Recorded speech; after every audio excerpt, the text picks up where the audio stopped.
As a Commanders fan, I think I'm going to be a little concerned here and just talk about, how this goes poorly right off the bat for this team.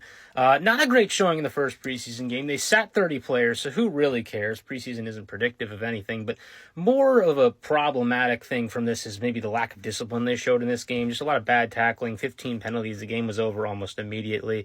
So let's see how this goes downhill for them if it potentially does.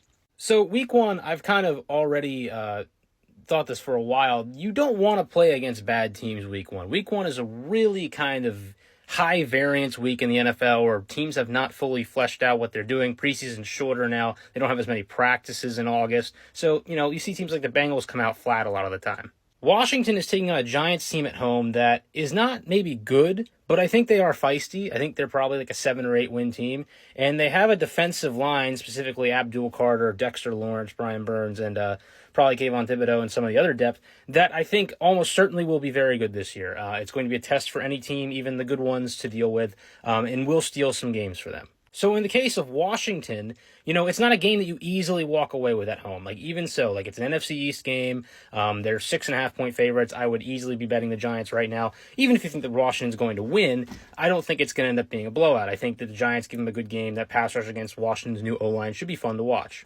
The thing that is also going to be a little concerning here is they're going to go from playing this road preseason game against the Patriots to staying at home for an entire month. They have 2 preseason games at home. There's a week in between the game with the Giants. And then they play the Giants. And let's say they go ahead and they lose that game.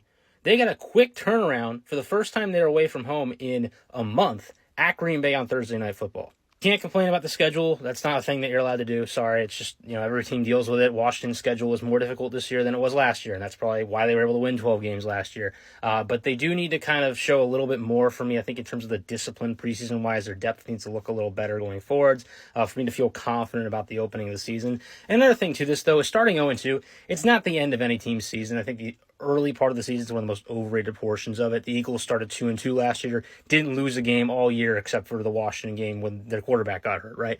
So, the Commanders, I don't like the way things have started out with this Patriots game. I don't love the way that they have to be at home for a month before going on a short week to Green Bay. But hopefully, any sign of life here should get them going. And I do think they should be favored against New York. But it is just something to be wary for them is that they are home for a month and they do have to go to Green Bay immediately after that.